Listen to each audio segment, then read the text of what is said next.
Oh, good evening. I'm a member of Alcoholics Anonymous. My name is Tarek. It's good to be back. It was one of those situations where your sponsor asks you to do something and you don't get to say no in certain situations. Ralph has been my sponsor for the last 6 years, and there's nobody on this planet I respect more than Ralph. There are several people that I respect just as much as Ralph, and I defer to Ralph. He's my mentor. One of the beautiful things about our relationship is that we can disagree and still respect each other. There was a while growing up in Alcoholics Anonymous where I thought everything your sponsor said had to be the gospel. I don't believe that to be the case anymore. But he is a guide. He is a guide for me. And he has what I want. And I spend time cultivating that relationship. A power greater than myself separated me from alcohol and a handful of other substances on the morning of November 5th in 2007.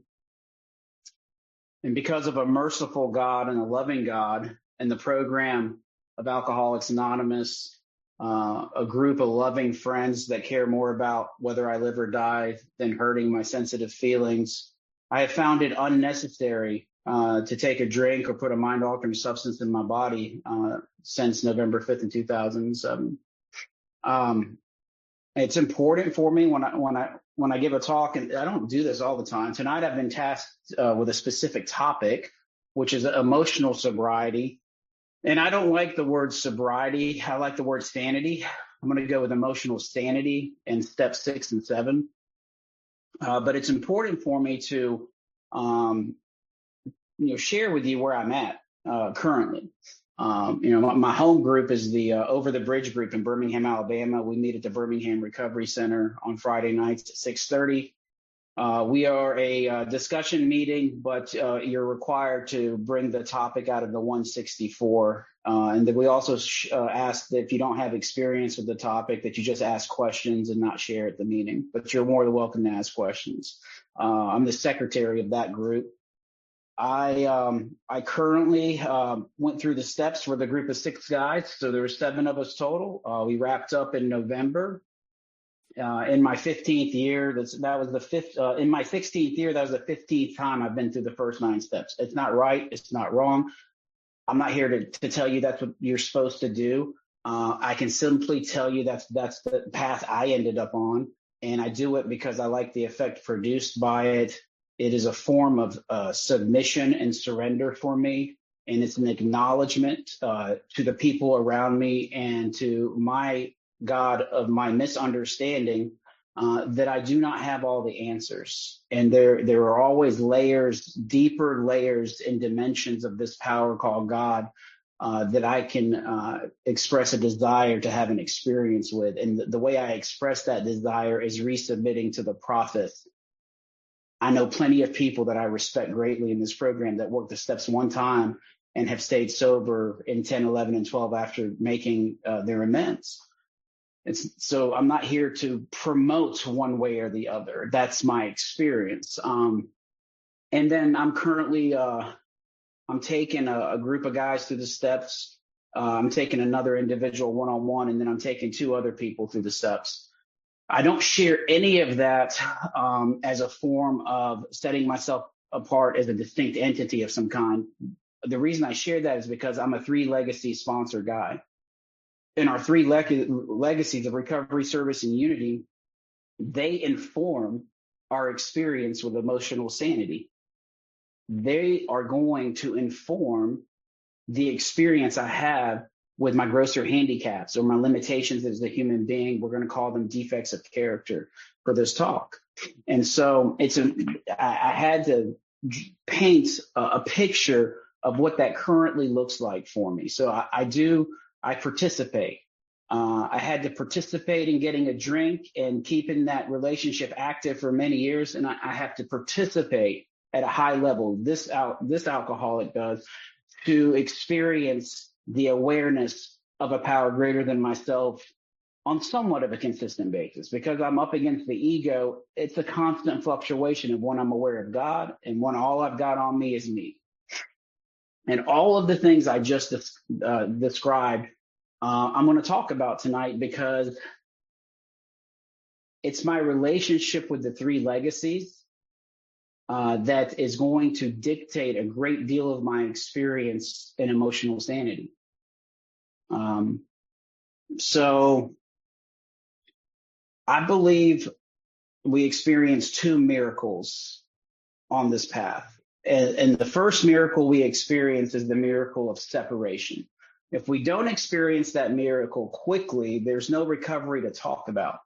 And I'm very grateful for that miracle.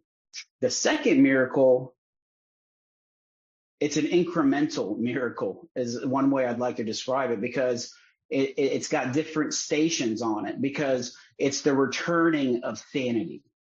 Now, when we work these 12 steps and we get placed into that position of neutrality in the 10th step, and the problem has been removed, and the illusion that we have a choice is no longer the problem, and we get taken to that place, that is the sanity returning around the desperate experiment of the first one. Because that was the crux of the problem for so long that I couldn't stay away from the first one, no matter how great or my necessity to stay away from the first one. I would attempt the desperate experiment over and over and over. And underlying all of that was this internal condition that was the breeding ground to convince my mind to try it again. So the returning of sanity around the first drink, that happened during my first pass through the steps. Sometimes I look back to my incarceration, and I believe the obsession was removed during my incarceration. I had conceded that my life had one shot. I'd been going to meetings for 3 years prior to being arrested, and there was a belief that whatever you people had in Alcoholics Anonymous was somehow going to fix me, believe it or not. And I made a decision that I was going to go find this guy who I didn't like very much because he was a big book enthusiast. And in my 3 years of going to meetings, I did not care much for the big book enthusiasts. I thought they were too in your face. They didn't use the meetings like therapy, like I thought they were supposed to. And they didn't let me talk about my problems in the meetings, which really upset me. So I had to assassinate their character. And here I am incarcerated, and this one guy keeps coming to my mind. And so I go find this guy, and he takes me through the process. And that miracle happens somewhere in there.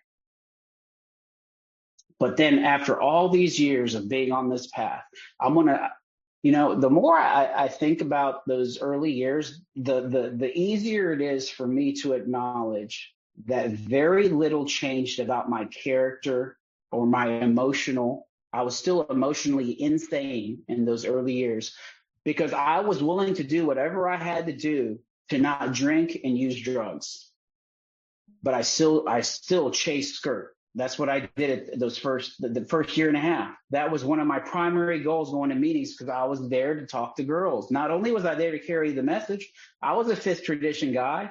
And what I discovered is when you have a message of depth and weight, and it's for some reason, I began to be able to use that, believe it or not, that depth and weight in my message. Women were attracted to it, and I used it. And I hurt people. And I created harm in sobriety, harm that I had to go clean up. I still cut corners. I was cutting corners at work. I remember having a job in early sobriety, and I would call my friend who was at work, because we still had we had to punch a time card back then. And I remember telling him to go ahead and punch me in, even though I was still a half hour away from work. And then I would leave work, and I'd say, hey, punch me out in an hour. This is in sobriety. And just to backtrack, I made a statement at the beginning, because we know we talk about emotional sobriety a lot. I want to use the terminology of emotional sanity, because for a guy like me, sobriety was always my problem. Just being sober was my problem those 3 years I was attempting sobriety. because I'm a man who has to have an effect produced in his life. I have to have an effect. Otherwise, I cannot sit still. So sobriety by itself does not work. And so I like to look at the sanity around my emotions and how that's evolved over these 15 years. Because in those early years, like I've just described, there wasn't much focus on character refinement as being the central point of the spiritual basis of life. I thought it was carrying the message. I really thought carrying the message and was what everything was about. And I've been sponsoring guys since I was 4 months sober, and I've always had people to take through the steps. But the longer I stay here, the more understanding I have from my own experience that the entire thing here is about our character and how that's related to our spiritual condition. Because I'm a firm believer that people relapse for one reason. They're not in fit spiritual condition. But the spiritual condition, like anything else, has degrees to it. And my spiritual condition is informed by prayer, meditation, and self-examination. One of the most powerful things Bill Wilson wrote was in the 12 and 12, and it was about the combination of prayer, meditation, and self-examination, and how that creates a foundation for life that is unparalleled by anything else. But if I'm not practicing prayer, meditation, and some form of self-reflection or self-examination based on how I'm interacting with God's kids, I will have the inability to be in fit spiritual condition, in my experience, and I will not experience emotional sanity, and I will experience my defects of character in color in my life on a regular basis. And what that looks like is creating harm. And so I love Bill's story because he specifically, when he's talking about the process that he and Ebby went through, and he references the steps 6 and 7 in a way that he doesn't reference them anywhere else that I'm aware of. And it is my newfound friend is going to come and take them away, root and branch. And for the first time I got sober, or this past time, but the first time I went through the steps, I did my fifth step. I was given my instructions for returning home, and I was given a list of broad and general defects. I'm dishonest. I'm selfish. I'm self-seeking. I'm inconsiderate, envious, jealous. They were almost like the 7 sins to a degree in some stuff out of our 4th column. And I used to think that those were the roots when Bill talks about roots and branch.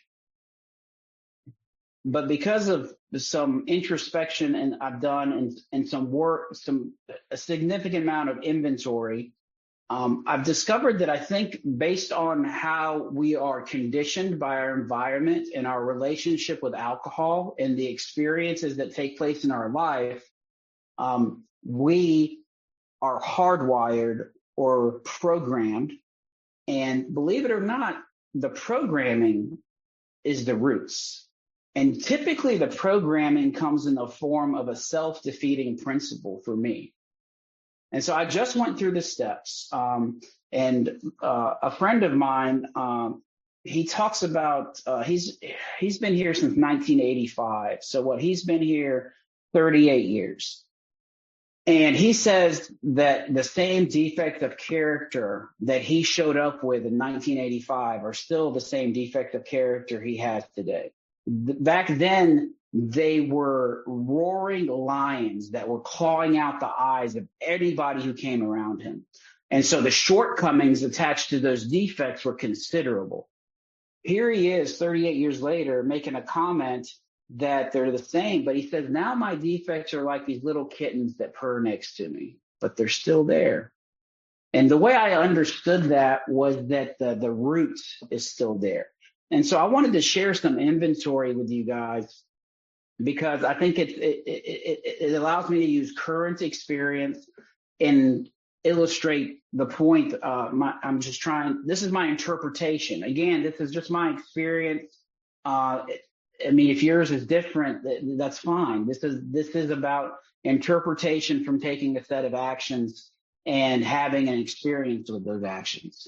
And so these are some roots to my branches that came up for me this past November.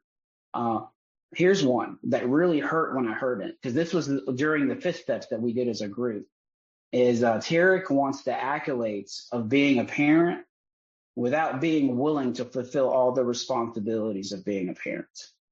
So I want all the pats on the back, but I'm not willing to do the work. All right.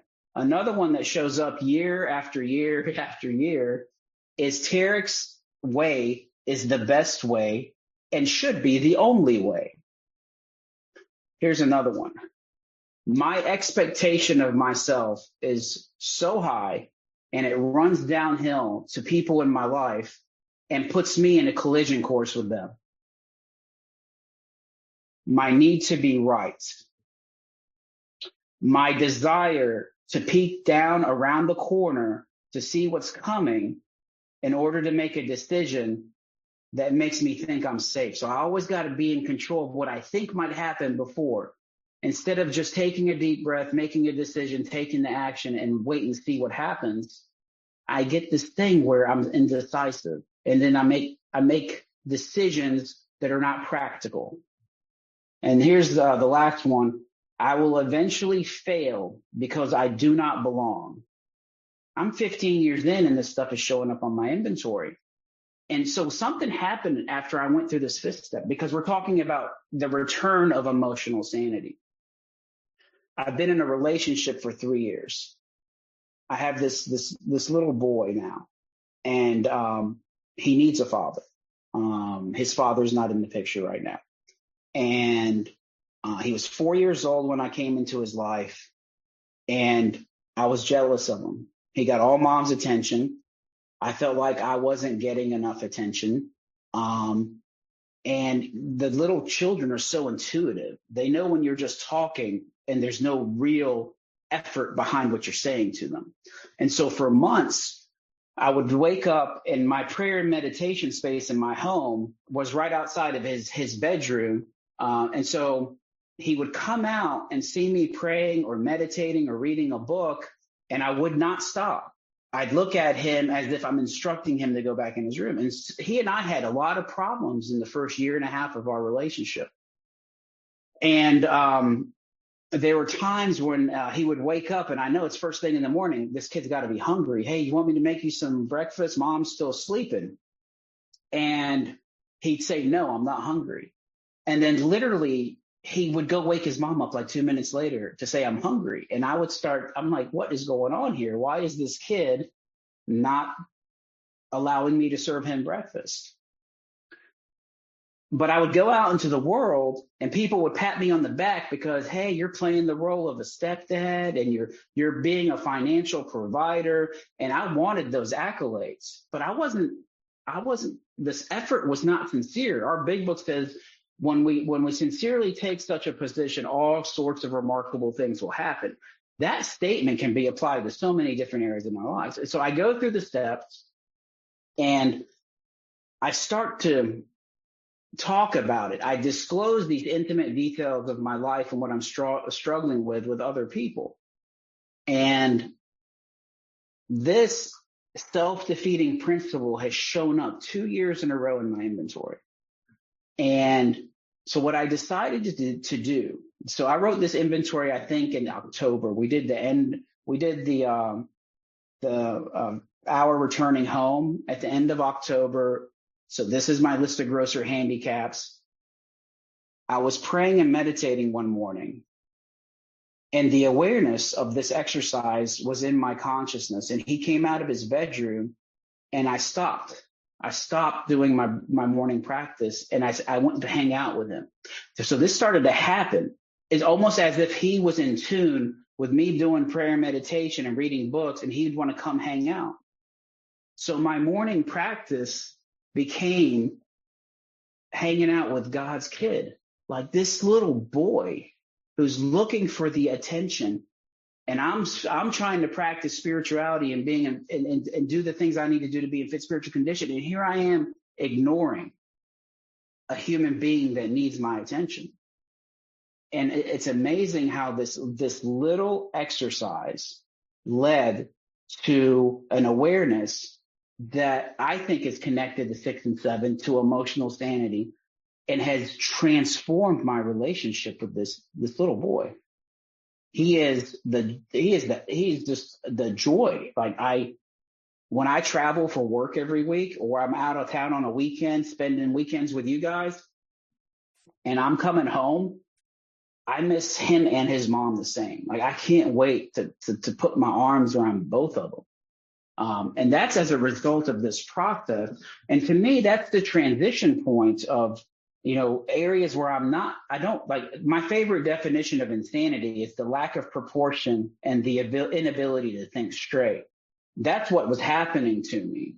My lack of proportion was, I thought this kid was out to get me. He's taking his time away from the relationship. He's in my way. I wish things were different. That's lack of proportion. And then I'm making decisions off stories I created in my mind that are not true. I'm unable to make decisions that make any practical sense. And so as a result, I was able to experience a transformation in that relationship. And now I get to this other grocery handicap, which is Tarek's way is the best and usually the only way.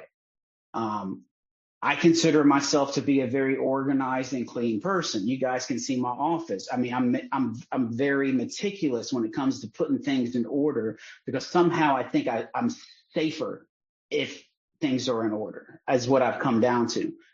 One of the things that really used to, with my former wife, if the dishwasher was not loaded in a specific way, I was going to create a shitstorm. This is like what Ralph and I talk about. Tarek, you got to know when a situation requires a fly swatter, but here's your problem. You bring a nuclear weapon to a situation that requires a fly swatter. And this has been my MO. And it was my MO for a little while in this relationship. And so Tarek's way is the best way and usually the only way. What I've noticed is as I become aware, is I disclose these details to the men that I sponsor and the other men in my life that I have a transparent accountability with, not just I'm going to give this guy this, I'm going to give this guy this, and I'm going to hold this back from this guy. That doesn't work in my experience. So I've got to have that group of closed mouth friends that I am naked with. And so I share my struggles a lot of times with the men I sponsor, because it creates a space of trust. So as a sponsor, my number one objective with any relationship with a sponsee is to create a space where they trust me. I'm not going to be effective if my sponsees, the guys I sponsor, do not trust me. One of the ways I earn that trust is by disclosing all the egg on my face. And how many times I go to God in step 6 and 7 with egg all over my face, and I'm saying, God, do something with your boy, because these are things that I can't remedy. It's like having a defective product. They always have the notes that say, if it's defective, send it back to the manufacturer. And that's what happens with the 6 and 7, because we cannot fix these things. We cannot change ourselves. All we can do is go back to the manufacturer, the God of our understanding. And so I've got this limiting belief system that creates emotional insanity in my life, which is like Tarek's way is the best way.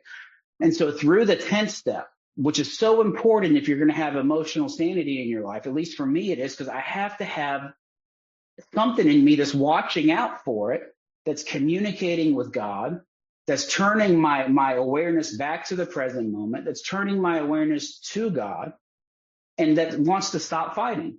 And so I have to practice this. It's the hardest step to practice, but it influences emotional sanity. It dictates how much of a shit show our experience with step 6 and 7 is going to be. And so The dishwasher thing with my current girl, I mean, she's a princess. She's the most amazing woman I've ever been in a relationship with. But she's also the most unorganized woman I've ever been in a relationship with. And you're talking to Mr. Organization here. And it creates a burning and a friction. But what I've noticed is all those past experiences, all that hardwiring from the past, in combination with writing these inventories and disclosing the details, has given me a greater degree of awareness when I'm watching myself. And I can't tell you the number of times that I will look in that dishwasher and I'll just reload it myself. I will get home and the house is a mess sometimes, and I'll just clean up. But I'm not going to tell you there aren't times when I make a smart ass comment. I will. I have to do active 10 steps, but they're not as frequent as they were in my past relationship with my former wife, which was a constant thing that kept rearing its ugly head. I'm also very organized and meticulous when it comes to my profession. I'm in architectural restoration, and I'm working with designers and architects and construction companies. And in our line of work, if you're unorganized, it can cost you. And my supervisor is an unorganized individual. And I was having a lot of difficulty when I started the position a year ago. Now, I was talking to my sponsor about it, to men in my network. I was praying about it. It was causing me to have an experience with this defective character, which is Tarek's way is the best way. And I heard an old timer say years ago, and it's something I've carried with me all these years, that the miracle attached to step 6 and 7 takes place in the actions of steps 8 and 9. So I have this defect that's showing up with passive aggressive comments, and a few times where I went over my supervisor's head to the vice president in our territory and made some comments, which put us on a collision course. Remember, my expectation of myself is so high and runs downhill and puts me in a collision course with others. And so I had to go make amends to him after we went through the steps. And I came into his office. We had our conversation, and our relationship has been entirely transformed because the conversation around the amends turned into like, so if there were a few things you could change about me, what would they be? And then we reciprocated the conversation. We had a dialogue about what we thought the other person could improve on and what each of us didn't like about what the other person was doing. And so now I don't ride an emotional roller coaster around this person who I spend a lot of time with because I work. You know, our big books is so deliberate. You know, the authors of the big book, they had access to every word in the English language when they wrote that book. And they picked the words that they picked, and they put them in the order that they put them in. And it says a more important demonstration of our principles lies in our homes, occupations, and affairs. This is where we have to examine our principles and how we're living step 6 and 7. It starts at home and it's at work. The home group and the meetings and the affairs, that's after. The most important work I will ever do in this lifetime is between the walls of my home, not the AA clubhouse and not my home group. Within the walls of my home, because that's a reflection of my relationship with God. AA didn't get me sober. The big book didn't get me sober. My sponsors didn't get me sober. God got me sober. All of these things that I'm talking about and all of the places I go to participate, they just keep me in touch with the power that got me sober. And that relationship with God dictates my emotional sanity, in my opinion. And it dictates how loud 6 and 7 are going to be in my life. One of the ways that I have to look for evidence of growth, and one of the ways I look for evidence is around this idea that I have to be right. My 3 least favorite words to say used to be, I don't know. I don't know. I don't know. And when I learned from a sponsee not too long ago, and I discovered he was doing this with his children. And there was his stepchildren too. They would come to him and ask him a question about something in the past that he had no experience with, but he always had an opinion, and he told them exactly how it was going to be. So one day he got the intuitive thought to say, you know what? You don't know. I don't know. Let's find out together. And they would go look it up and have a conversation about it. And I don't know, when he told me that story, you know, when people say things and it lands so deeply that it's automatically becomes a part of who you are. It's fascinating. Some things just bounce right off of us. Other things, we hear them one time and I mean, they just become a part of us. And that has become a part of me. I do it with the Novin. You know, he's 7 years old now. And when he asks me something that I don't have an answer to, I want him to ask me something that I don't have an answer to, so I can say, hey, I don't know. Let's go find out together, because it gives me an opportunity to spend time with him. That's the evidence that I have gained, not complete sanity in that area, because it still shows up. It shows up when I'm in my home group. It shows up when I'm doing big book workshops. It shows up that this thing where I think I have all the answers and I don't. But it's nothing compared to how it was 6 or 7 years ago. And 6 or 7 years from now, it's going to be much better than it is today. You know, that's the what I believe our program offers us is transformation. Transformation. So these ideas that I have about the connection between steps 10 and 11 and emotional sanity. You know, Phil and I visited briefly, and we were talking about topics, and I can't remember how this one came up. It's not one I get asked to do a lot. I always get 2 and 3. I get 4 and 5. I get 8 and 9, and I get 10 and 11. And so this is probably, in all these years, might be the 3rd or 4th time I've been given this as a topic. And this is the most important topic, in my opinion. I think the entire process is about the refinement of our character. Here's the interesting thing about our emotional insanity and our defects. They bring me to the present moment. If we are practicing a 10th step and we are truly watching, when the defect comes, like I start to see, this is Tarek, your time. Like sometimes I believe my time is more valuable than everyone else's time. And so when people are infringing on my time, I get defensive. It doesn't kick my ass like it used to, but through the 10th step and self-examination, the defect itself brought me to the present moment. And what happens if I'm practicing a 10th step? I ask God to remove it at once. Oh, now I've become aware of God. All right, and then I turn my thoughts back to God, to the present moment, because that's the only time God can be experienced as far as that's my understanding of it and interpretation of it. And so I have to be grateful for these very things that we've been talking about for the past 33 minutes, these defects, because they sit me back down at the table with God, because I spent several years in Alcoholics Anonymous trying to change myself. And people that cared about me said it was really uncomfortable to watch Tarek constantly try to change himself and be hard on himself. And what's happened to me, especially these last 6 years working with Ralph, is I've learned how to be gentle. I've learned how I'm not the one doing all the changing. I'm the one doing all the seeking.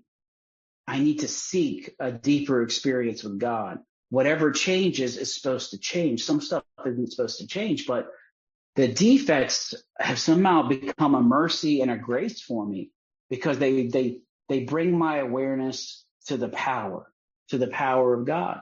And there's this phrase in the back of our big book that's not talked about a lot. It says, most of us believe that the essence of a spiritual experience is simply the awareness of a power greater than ourselves. The awareness.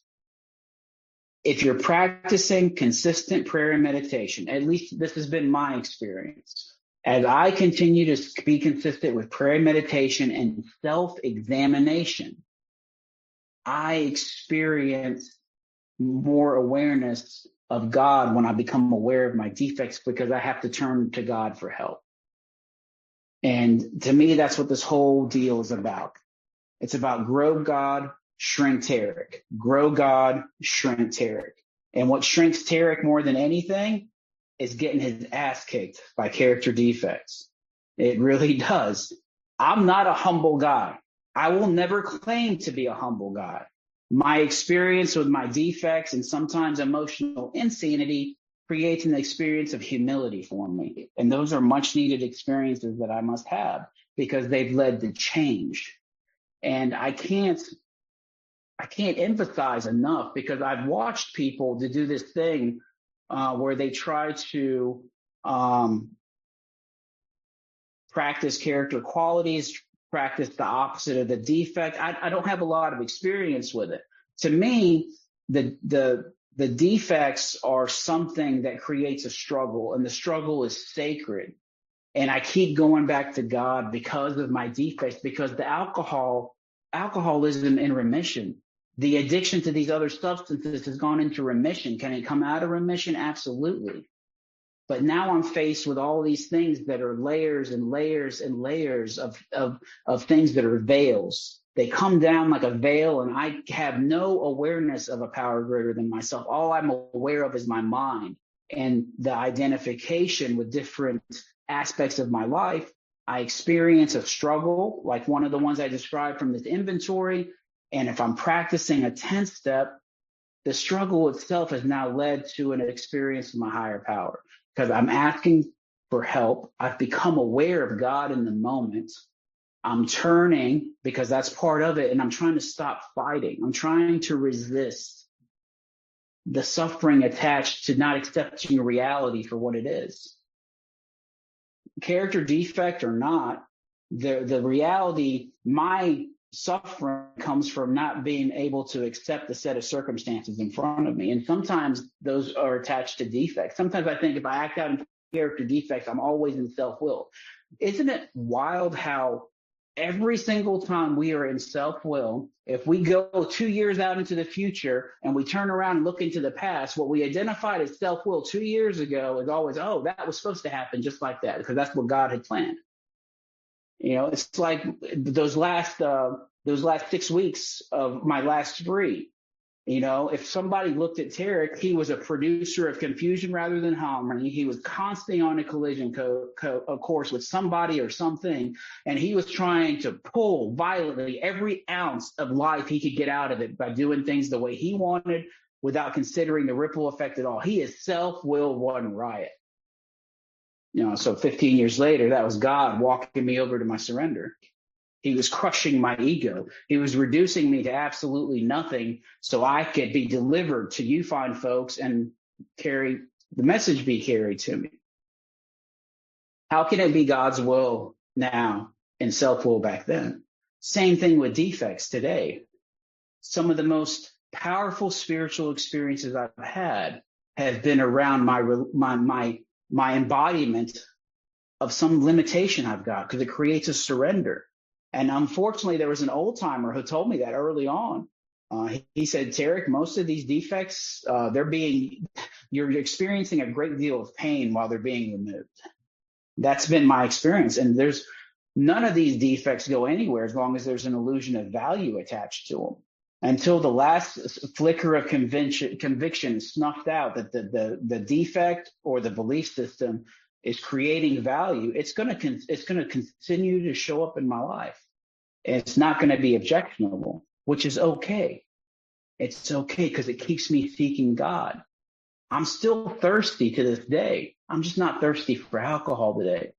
And defects and problems with my emotional sanity, they can keep me thirsty because I'll only have God as a solution to overcome my struggles with these things.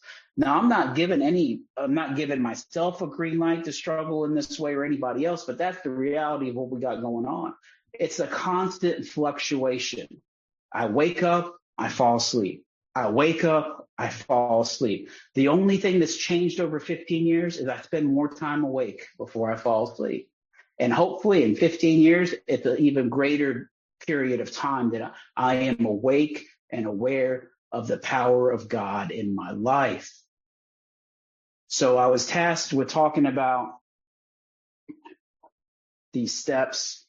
I remember years ago, I'd be terrified if somebody asked me to talk about 6 and 7, because all I had experience with was 10, 11, and 12 and making my amends. But 6 and 7, this is like the old cliche of it separates the men from the boys and the ladies from the girls. But if steps 10 and 11 are the juice in the program, and step 12 is the jewel of our program, step 6 and 7 are the fire in our program, because that path of character refinement is what this whole thing's about. The character development and refinement of that character, this is what leads to greater self-understanding. And there's a tradition that says he who knows himself knows his Lord. And they're talking about God. There's only been one copy of this version of God, Tarek. The essence, what anchors me in existence and animates my life, is a force I call God, Spirit.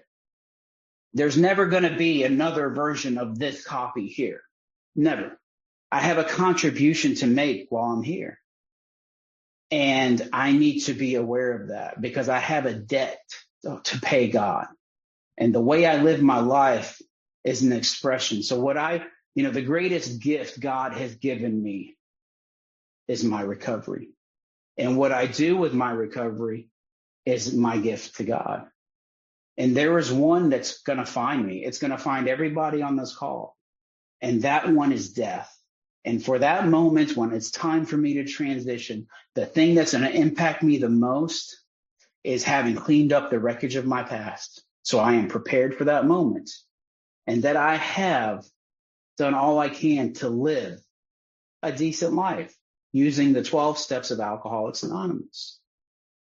And so this topic of emotional sanity and step 6 and 7, it embodies the entire program of Alcoholics Anonymous.